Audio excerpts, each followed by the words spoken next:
Drejtori mendor vret efektivin e FNSH-s 50 vjeçarin Ardian në Kodra. Specialet e Reneas rrethojnë shtëpinë e autorit dhe kapin të gjallë pas disa orësh. Edmonda Gjenasto jep dorëheqjen për shkak të angazhimeve partiake. Kryeministri pranon largimin, LSI propozon Sokol Dervishin si ministër të ri. Opozita reagon për Gjenasto, nikja e ministrit nuk fsheh dështimin total në infrastrukturë, zgjidhja e vetme është largimi i Edi Ramës. Kompania Armo do të rifillojë aktivitetin, 1200 punëtor kthehen në vendin e punës, po do akuzon Ramës se i ka dhënë rafinerinë e Ballshit mikut të tij. Sezoni veron shënon rritje të numrit të turistëve me 34% më shumë se një vit më parë. Qeveria premton investime të tjera kryesisht në zonën e Rivierës.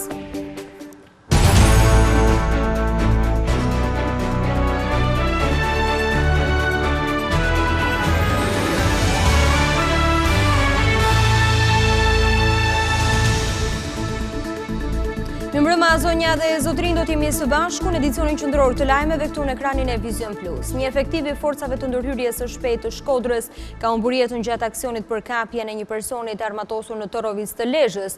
David Qosja hapi zjarr drejt policisë duke lënë të vrarë 50 vjeçarin Ardian Kodra. Forcat speciale Renea të nisura nga Tirana rrethuan shtëpinë ku ndodhej vrasësi me probleme mendore dhe mundën ta kapin atë të gjallë pas disa orësh. Ardian Kodra, efektivi i forcave të ndërhyrjes së shpejtë, mbeti i vrarë mes ditën e kësaj të premte në Lezhë, gjatë një operacioni për të arrestuar një person të armatosur. David Qosja, banues në Torovic të Lezhës, ka nisur të qellojë me armëzjarri automatik në ajër, duke shkaktuar panik tek banorët e fshatit. Pas marrjes së sinjalizimit, efektivët e forcave të ndërhyrjes së shpejtë të Shkodrës, ku bënte pjesë edhe Kodra, u nisën drejt vendit të ngjarjes. Qosja njihet në zonë si person me probleme mendore, por ky fakt nuk është dokumentuar nga ndonjë spital psikiatrik. Pas qitjes në ajër, 30 vjeçari është mbyllur në banesën e tij, i armatosur, duke mos ju bindur policisë për t'u dorëzuar. Forcat e policisë bën rrethimin e shtëpisë dhe nisën të veprojnë për neutralizimin dhe kapjen e tij. Por David Qosja ka qelluar sërish me armëzjarri, tani në drejtim të efektivëve. Nga shkëmbimi i zjarrit mbeti i vrarë babai i 2 fëmijëve, Ardian Kodra. Menjëherë drejt vendit të ngjarjes u nisën nga Tirana forcat speciale të repartit Renea, së bashku me drejtorin e përgjithshëm të policisë Haki Çako. Pas afro 4 orësh përpjekje dhe negociata, forcat e policisë kanë mundur të kapin 30 vjeçarin. Specialët u detyruan të përdorin gazin lotësiellës, ndërsa her pas here në zonë u dëgjuan edhe të shtënë armësh. Ndërkohë, uniformat blu bën largimin e banorëve nga perimetri i rrezikut për të shmangur çdo situatë që do të sillte dëme të tjera. Nga ana tjetër, në banesën në periferi të Shkodrës, familja Kodra ka hapur dyert e mortit. Por çfarë ndodhi realisht në Torovic të Lezhës, përse 30 vjeçari hapi zjarr ndaj forcave të policisë dhe si u arrit të neutralizohej? Gazetari ynë Altin Mema ka ndjekur të gjithë dinamikën e aksionit. Do të lidhemi tani me to për të mësuar më shumë detaje. Altin, përshëndetje. Përshëndetje dhe juve. Si u arrit të kapej gjallë autori vrasjes së policit? Në fakt, këtë mund të jetë një ndër ngjarjet që ka zgjatur shumë në Torovic, pasi është një terren thuaj se jo shumë të përshtatshëm edhe për ndërhyrjen e policisë dhe që nga sinjalizimi i parë i policisë ka ndashur tetor që zoti David Qosja tashmë të jetë në prangat e policisë së shtetit. Tani është një detyrat e policisë së Lezhës, e cila bën me dije që në krye të operacionit ka qenë vetë drejtori i policisë së shtetit Haki Çako, drejtori i përgjithshëm për rendin, si dhe ndërhyrje të tjera nga komandantë Renea, sektori krimeve të rënda dhe në raport të policie në basët të Lezhës dhe Shkodrës është dashur shumë kohë që të krijonin një operacion ndërhyrje për të prangosur tashmë David Qosjan. Por ajo çfarë në të vërtetë thuhet për David Qosjan në shkret ndryshe nga ajo mbasët që deri tani është transmetuar në media. David Qosja është një person i cili nuk kishte shfaqur probleme, ishte njëri që rrjete nga një familje me ekonomi të mesme, por jo një problem në zonë, nuk një si person që vijës e kërcënon të njëri. E gjithë ngjarja, siç raportojnë dhe banorët e zonës që ne do i transmetojmë mbas në edicione të tjera, do fill me vdekjen e të vëllait, ku David Qosja humb vëllain më pas ikën në Amerikë ai ka qëndruar rreth 1 muaj në Shtetet e Bashkuara të Amerikës dhe më pas të shtyr në Torovit dhe problemet e tij mendore, siç raportojnë të afërm të tij në fakt dhe njerëz në Torovit thonë që u rëndua pas timit në Shtetet e Bashkuara të Amerikës, këtu në Torovit, një zonë e varfër e Lezhës. Altin, po përse David Qosja hapi zjarr ndaj forcave të ndërhyrjes së shpejtë? Mendohet që në një situatë depresioni ai ka gjuajtur fillimisht natë. Kanë qenë banorë të Torovitës, të cilët ato kanë lajmuar policinë dhe prania e policisë siç duket e ka rënduar më tepër atë. Dhe ai ka hapur zjarr dhe ka qenë një situatë në fakt thuajse lufte mes policisë dhe zotit David Qosja, pasi ka pasur gjuajtje mes dy palëve, të paktën në mbi 10 raste dëgjohen edhe krismat e policisë. Është paralizuar thuajse komunikimi në rrugën e vjetër mes Lezhës dhe Velipojës në zonën e Torovitës dhe edhe në këtë moment ka banorë të cilët nuk kalojnë dot për kaluar në shtëpitë e tyre. Ai është problem për të përmendur që i gjithë operacioni i policisë, pavarësisht dhe fatkeqësisht vdekjes së polisit nga Shkodra, është mbyllur tashmë thuajse dhe po bëhen ekspertiza të tjera. Megjithatë, asnjë media nuk është lejuar që të depërtojë në zonën e ngjarjes, pasi David Qosja, të dhëna para gjithnjë, bën me dije se i vuri plak në shtëpisë në tentativë për të larguar në praninë të thymit, policia përdori gaz sjellës dhe pastaj është arrestuar nga policia. Altin, ne të falenderojmë për këto detaje të tjera që na dhe rreth kësaj ngjarje të rëndë që ka ndodhur në Torovic, ku ka humbur jetën edhe një polis 50 vjeçar pjesë e forcave RNA. Më tepër detaje do të keni mundësi të mësoni në edicionet e tjera informative. Ndalemi në të tjera zhvillime. Pas 3 vitesh në detyrë, ministri i transporteve Edmond Haxhinasto i jep dorëheqje në letrën dërguar kryeministrit Rama, thuhet se shkak për largimin janë angazhimet partijake. Ndërkohë LSI ka vendosur që të propozojë emrin e Sokol Dervishit si ministër të ri të transporteve. Edmond Haxhinasto jep dorëheqjen si ministër i transporteve. Pas 3 vjetësh në këtë detyrë, ai largohet duke bërë të ditur se ka angazhime partijake. Zyra e shtypit e kryeministrit konfirmoi dorëheqjen e cila është pranuar nga Rama. Ministri Haxhinasto i ka paraqitur kryeministrit dorëheqjen e tij nga detyra për shkak të angazhimit të mëtejshëm në parti. Kryeministri e ka falendëruar ministrin e infrastrukturës dhe transporteve për punën e bërë në krye të dikasterit, kontributin e tij aktiv në skuadrën qeveritare dhe bashkëpunimin shumë të mirë me të.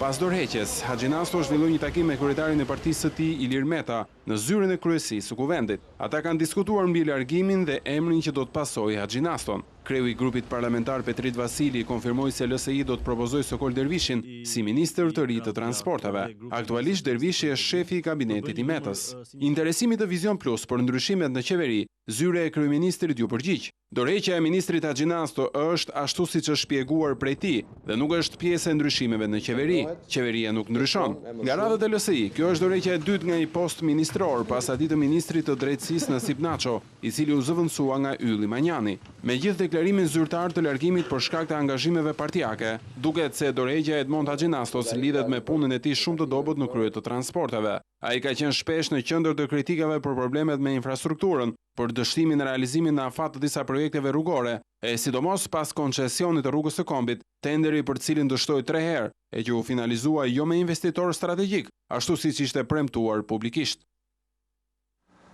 Opozita ka reaguar pas dorëheqjes së Edmond Haxhinastos. Kreu i PD-s Basha tha se ai që duhet larguar është Edi Rama sipas tij, përgjegjës për korrupsionin e lartë në të gjitha dikasteret, ndërsa ish kryeministri Berisha vuri në dukje dështimin e Haxhinastos me infrastrukturën.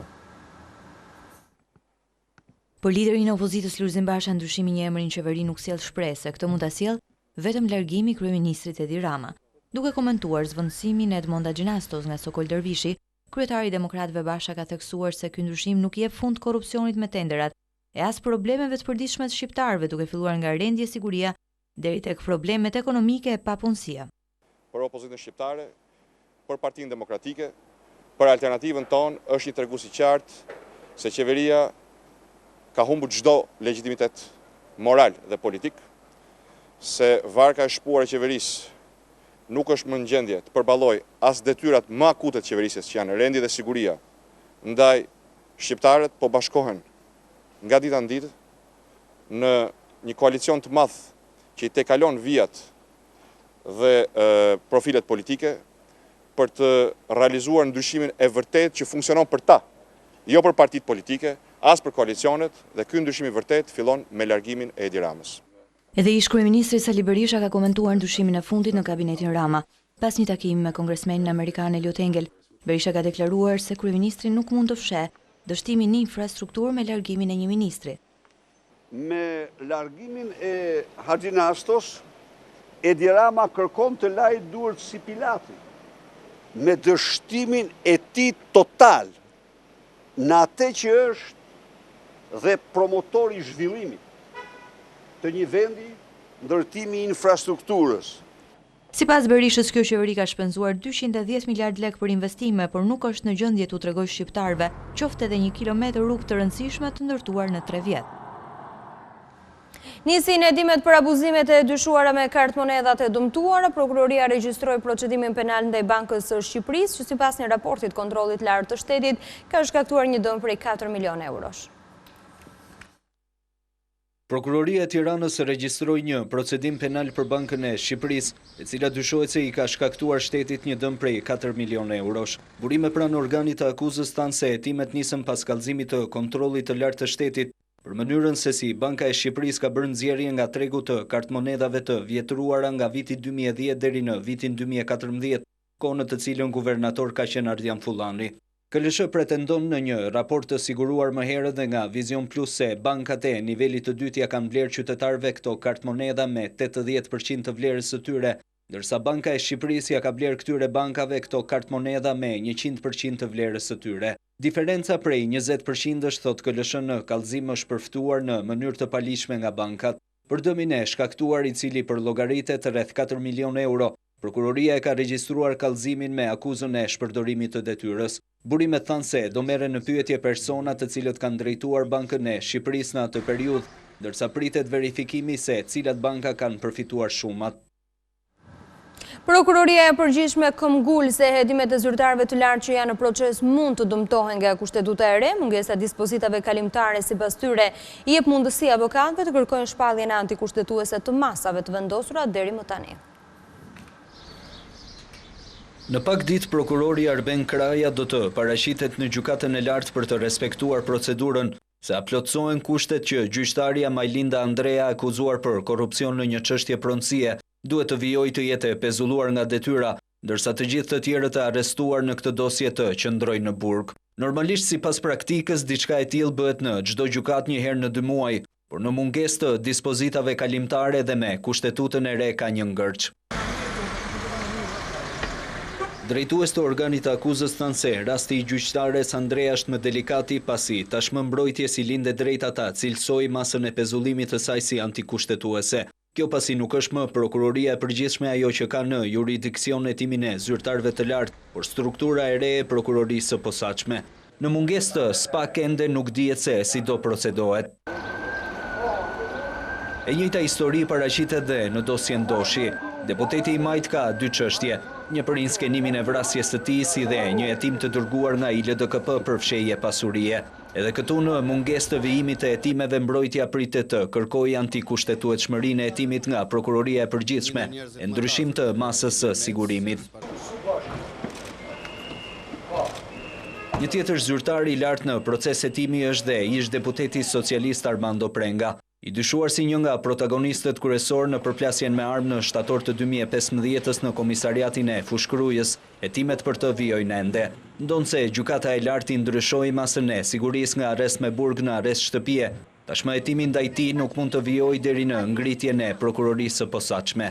Sipas prokurorisë së përgjithshme, në mungesë të dispozitave të përkohshme, këto janë rastet të cilat preken drejt për drejt nga reforma në drejtësi. Ndonë se për to gjykata e lartë do të vijojë praktikën normale, mbrojtja pritet të veprojë duke kërkuar palishmëritë e hetimeve deri në gjykatën kushtetuese.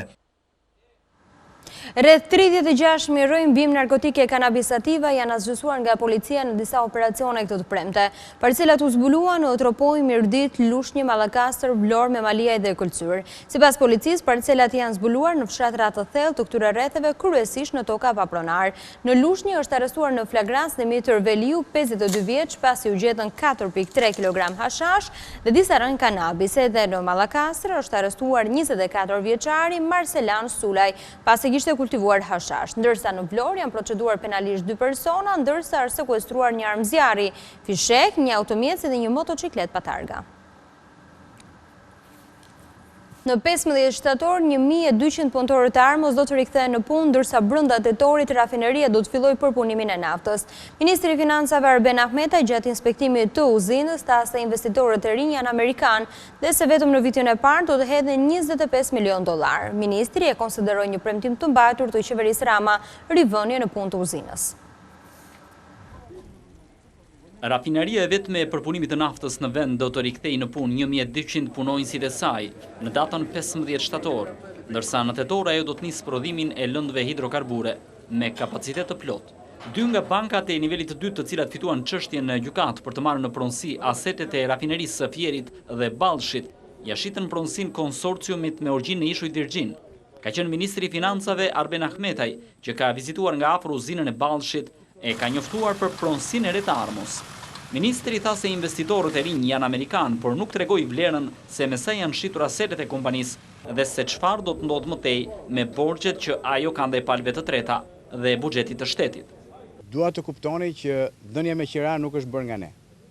Ky aset mbrapa që shikoni, kjo rafineri që ta kuptoni të gjithë dhe ta kuptojnë qytetarët shqiptar, ka qenë për shkak të borxheve nga privatizimi korruptiv. Me taksat papaguara, me punëtor rrugëve, me furnitor të papaguar, e morën bankat. Pra e morën në dorë bankat. Pronarët e rinj janë shprehur të gatshëm për të zgjidhur çështjet e borxheve që mbajnë pezull Armon. Jemi shumë entuziast për rifillimin e punës së rafinerisë së madhe dhe që rikthyem të gjithë këta njerëz në punë në këtë industri. Doja të thoja që kjo ka qenë një çështje shumë e komplikuar, por pas operacioneve me bankat ne blem kredit dhe me disa investitorë të tjerë amerikanë. Ne kemi mbështetjen e qeverisë për të mbledhur bashkë këto pjesë të komplikuara që kanë mbetur për të zgjidhur dhe për të rivënë në jetë uzinën. Në vitin e parë, kompania e re që ka marrë pronësinë e Armos do të investojë $52 milion e më pas 100 të tjera për vitin e dytë të zhvillimit. Vetëm në momentet e para, pra në muajt e parë, brenda vitit të parë, janë $52 milion investime që shkojnë në rinovimin e rafinerisë dhe më pas të lidhura dhe me fushat e gazit që i përmendi Heri pak më parë me Transatlantic, shkojnë gati $100 milion të tjera që do të investohen me riparimin e tubacioneve, me zgjerimin e operacioneve të naftës dhe të gazit. 200 punonjës të kompanisë kanë rinisur punën e 1000 të tjerë do të rifillojnë në këto rafineri brenda 2 javëve. Ahmetaj tha se rikthimi i Armos është një premtim i mbajtur i qeverisë Rama, ku edhe pse me borxhe që kapin shifrën e $200 miliardë, kompania po kthehet në punë. Përpara privatizimit në vitin 2008, treguesit financiar të 2 uzinave siguronin fitime në vlerën e $3 milion në vit e një xhiro vjetore prej $70 milion. Një pjesë e konsiderueshme e këtyre parave shkonte në buxhet për tatim fitimin, akcizën dhe sigurimet shoqërore. Armo ka një bilanc financiar negativ që sipas Ministrisë së Industrisë duhet të kaçuar me kohë në falimentim. Borxhet ndaj furnitorëve arrin në $100 milion, ndërsa qindra milion të tjerë janë detyrime ndaj bankave. Rivënia në punë e rafinerisë Armo nga një tjetër kompani është një lajm i mirë për 1200 punëtorët e kësaj uzine, të cilët përveç një vlere totale prej $13 milion paga të prapambetura, kanë një vit që kanë mbetur pa punë. Por pjesa më e errët në gjithë këtë çështje është ardhmja e kompanisë. Dhe për sa kohë Armo do të vazhdojë të përpunojë naftën, Vision Plus ka arritur të sigurojë një raport të hartuar nga Ministria e Energjisë dhe Industrisë, i cili tregon se tashmë rafineria e Fierit dhe Ballshit duhet të kishte shpallur falimentin. Në raportet financiare të renditura për likuiditetet, kapitalin, aktivet dhe ardhshmërinë financiare, shihet se shoqëria është në një vështirësi të përhershme për likuiditete dhe nëse nuk kryen një qarkullim më të madh të inventarit të saj, si dhe të rrisë efektivitetin për mbledhjen e borxheve të saj, nuk do të arrijë të paguajë dhe për periudhën në vijim furnitorët dhe detyrimet afatshkurtra. Kjo ka qenë një nga arsyet se pse bankers kërkojnë marrëveshjen me firmën IRTC SHA që të ketë garanci pagese. Detyrimet ndaj furnitorëve të armës kanë arritur në $100 milion, në një kohë që shpresat për rikthimin e tyre janë zero. Raporti citon se aftësia paguese e armës, përveç se është negative, kërkon vite që të shlyhet. Për të paguar një furnitor për një vit, armës i duhen 3490 ditë ose 10 vite. Sot për 100 lek shqitje, armë humb 292 lek, ndërsa pjesa që tregon situatën më të rëndë të kompanisë është cilësia e kapitalit. Sipas llogarive të Ministrisë së Energjisë, për 100 lek kapital të gjeneruar, humbja është 770 lek ose 770%. Kjo është arsyeja se përse askush sot nuk kërkon të blerë shoqërinë, por vetëm të përdorë asetet e saj. Deri tani Armo ka patur $40 milion kredi në 2 banka shqiptare, ndërsa 240 milion të tjera janë ndaj bankave të huaja. 2 bankat kanë kërkuar vazhdimisht vënien e masës së sekuestros, por pasi dështuan ekzekutimin e kolateralit, ja shitën konsorciumit IRTC që po përdor tashmë këtë rafineri. Por për post të gjithave këtyre, nuk ka asnjë përgjigje për 33 masa të tjera sekuestroje të vendosur mbi asetet e Armos. Opozita akuzon kryeministrin Edi Rama se ka dhënë miku të tij rafinerinë e përpunimit të naftës në Ballsh. Deputetja Jorida Tabaku deklaroi se Besnik Sula ka privatizuar Armon pa nxjerr asnjë lek nga xhepi i tij. Kompani offshore pa kapitale me pronar të pa identifikueshëm shtin në dorë pasuritë e shqiptarëve, por këtë herë ka një emër dhe një biznesmen qeverisë qartësisht përfshirë, mikun e Ramës, Besnik Sula.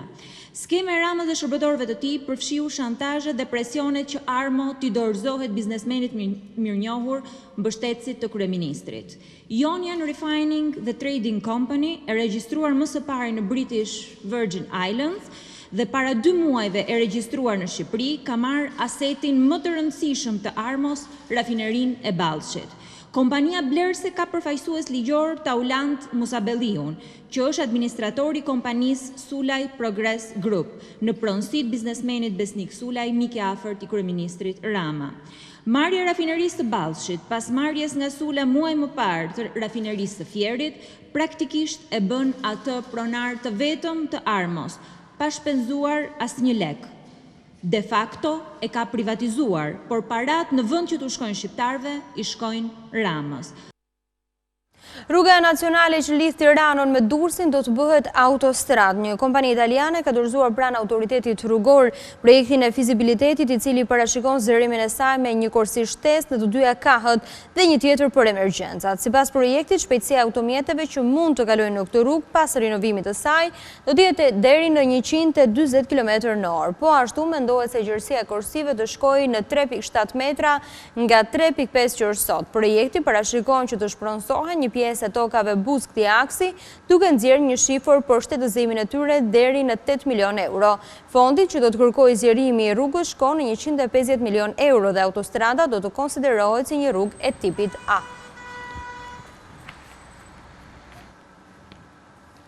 €300 milion për bujësinë në 3 vitet e ardhshme. Këtë premtim u ka bërë fermerëve në Patos kryeministri Edi Rama. Shefi i qeverisë tha se do të ketë lehtësira në financime përmes kredive nga bankat e nivelit të dytë. Biseda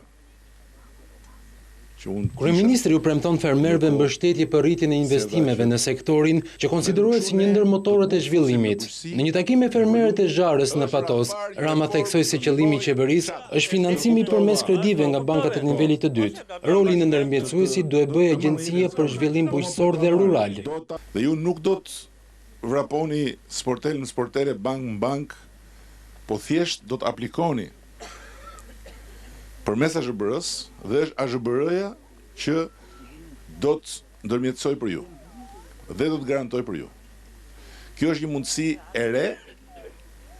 Banka Europiane për Ndihmë dhe Zhvillim e konsideron një model të ri eksperimental edhe në nivel më të gjerë rajonal që bëhet në Shqipërinë, sepse qeveria jonë e ka çuar përpara këtë ide që është pëlqyer dhe tani jemi në kohën që duhet të provojmë që ideja funksionon. Kreu i qeverisë bëri me dije se duke nisur nga ky muaj, nis aplikimi nga skema mbështetëse e Bashkimit Evropian me 71 milion euro grante për investime dhe makineri në fshat. Një ndërveprim të sakt midis qeverisë, bashkive, institucione financiare dhe me syt nga fermerët, t'i japin bujqësisë dhe fshatit në 3 vitet e ardhshme 300 milion euro plus, që nuk vinë nga buxheti. Dhe që janë parat lira. Parat lira për fshatin. Kryeministri Rama gjatë vizitës në Patos ka inspektuar edhe punimet në Shëtitoren Republika, që konsistojnë në rikonstruksionin e plotë të saj. Po ashtu, ai ishte pjesë e përhorimit të rikonstruksionit të shkollës Zhani Ciko.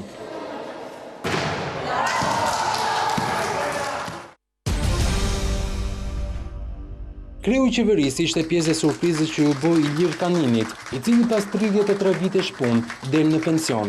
Edi Rama i rezervoi atij një vizitë pa paralajmëruar në zyrën e tij, në Ministrinë e Arsimit.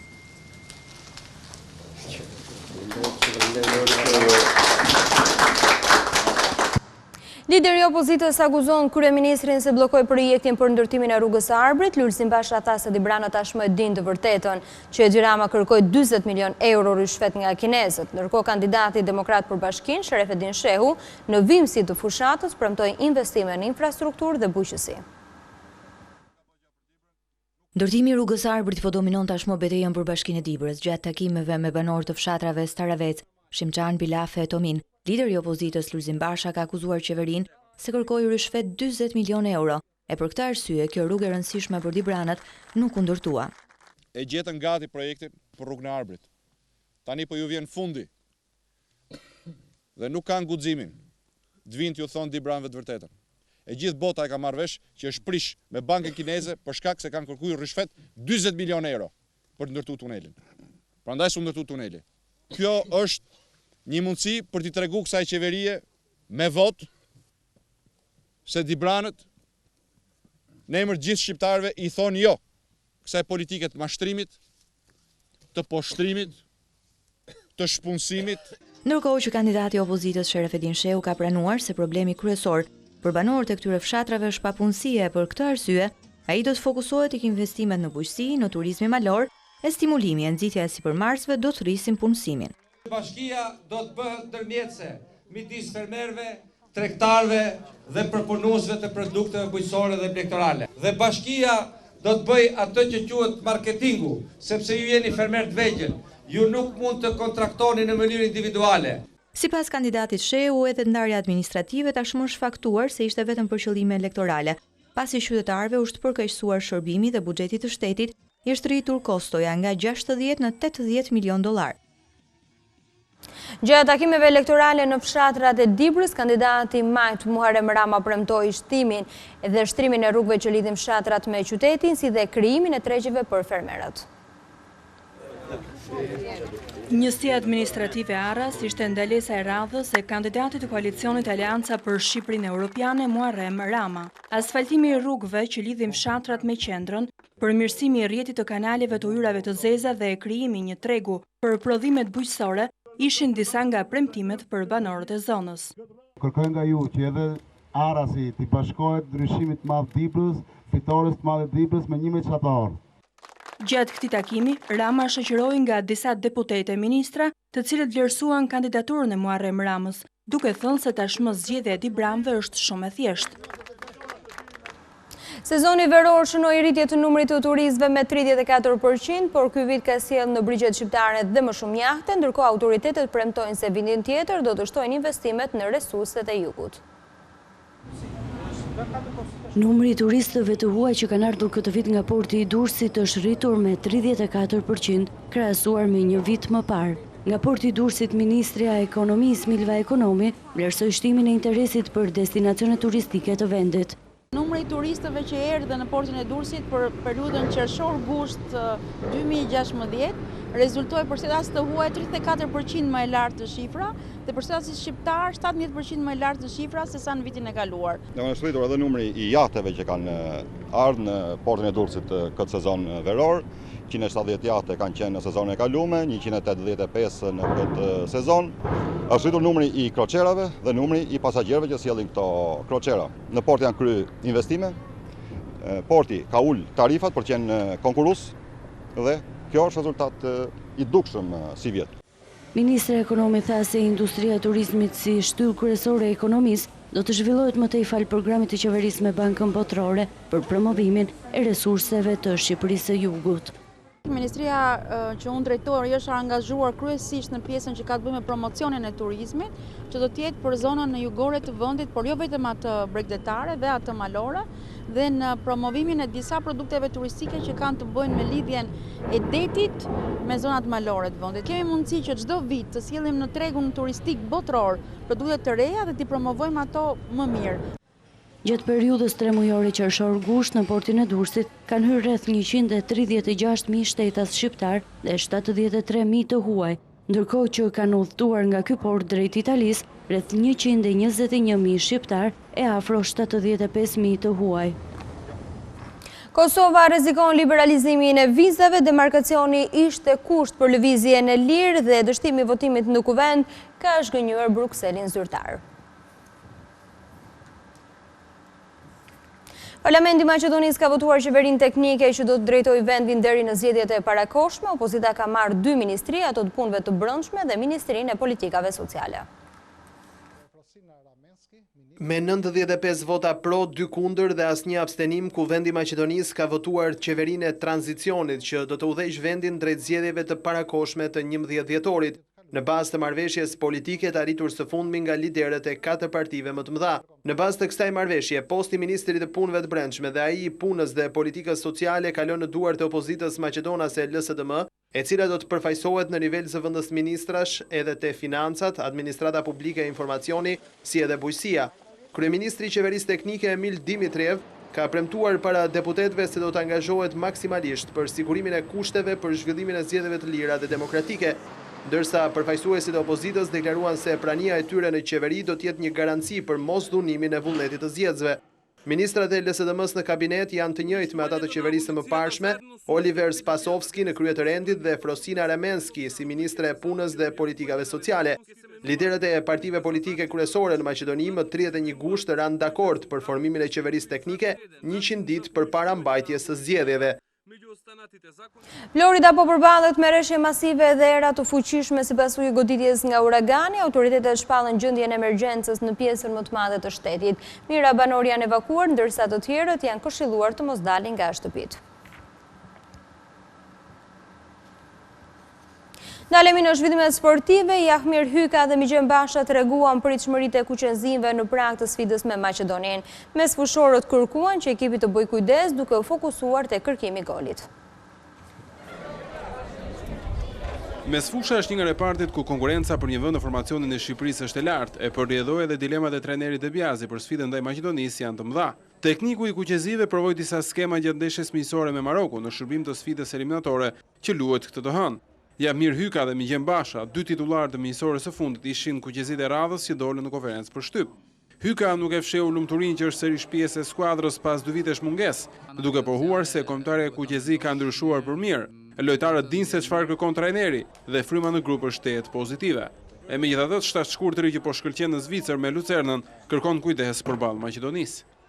Po besoj se s'ka më ekipe të vogla tani, besoj çdo ekip mund të na vëmë vështirësi duke parë dhe besoj se ato këtu do vinë për dalë me pikë nga Loro Borici dhe do ngjeshën disi mrapa besoj edhe kjo do na krijojë çik pak probleme, po besoj se nëse ne do arrijmë të krijojmë lojën tonë siç jemi mësuar gjithmonë dhe siç kemi treguar edhe në Europian, besoj se do mund dalim me fitore. Ndërkohë Migjen Basha, një lojtar me më shumë eksperiencë, shtron një tjetër problem që sipas tij skuadra duhet ta korrigjojë kundër Maqedonisë, atë të shënimit të golave, një aspekt që e dënoi ekipin edhe në Euro 2016, e që u vërejt edhe ndaj Marokut. Fakti është që domethënë kemi bë pak shumë gola. Sigurisht që në të ardhmen nëse dojmë të bëjmë diçka më mirë, duhet me shënu gola. Nuk është problemi sikur bisedu më herët tash te sulmuesit. Problemi është që kemi domethënë pak a shumë mënyrën se si lozim na, domethënë e kemi vështirësi sepse mbetet shumë herë mbetet vetëm një sulmues para. edhe ndonjëherë ndodhet që edhe lojtarët e krahut ose për shembull me sfushohet t'i ndihmojmë më shumë. Shumë persona mendojnë që duhet me mbosh pa kurfar problemi Maqedoninë. Nëse mendojmë ashtu edhe në lojtarët e kemi me të vërtet gabim të madh se nuk do të jetë e lehtë. Shqipëria do ta fushatën e ndeshjeve kualifikuese për botrorin e Rusisë me përballjen e së hënës në mbrëmjen e orën 20:45 kundër Maqedonisë në Loro Boriçi. Kuqezit janë në grupin 1 me rival shumë të fortë si Spanja e Italia, pa llogaritur edhe të tjerët, Izraeli dhe Liechtensteini. Hisëmori mendor vret efektivin e FNSH-s 50 vjeçarin Ardian Kodra, specialet e Reneas rrethojnë shtëpinë e autorit dhe kapin të gjallë pas disa orësh. Edmond Agjinasto i dorëheqën për shkak të angazhimeve partijake, kryeministri pranon largimin ndërsa i propozon Sokol Dervishin si ministër të ri. Opozita reagon për Agjinaston, ikja e ministrit nuk fshet dot dështimin total me infrastrukturën, zgjidhja e vetme është largimi i Edi Ramës. Kompania Armo do të rifillojë aktivitetin, 1200 punëtor kthehen në vendin e punës, PD akuzon Ramës se i ka dhënë rafinerinë e Bashkit mikut të tij. Sezoni veror shënon rritje të numrit të turistëve me 34% më shumë se një vit më parë. Qeveria premton investime të tjera kryesisht në zonën e Rivierës. Zonja dhe zotrin, kjo ishte gjithçka e përgatitur për edicionin qendror të lajmeve. Për më shumë informacione dhe në çdo kohë mund të klikoni në adresën tonë të internetit si dhe në faqen tonë në Facebook. Bashkë ndajmë këtu, mirupafshim.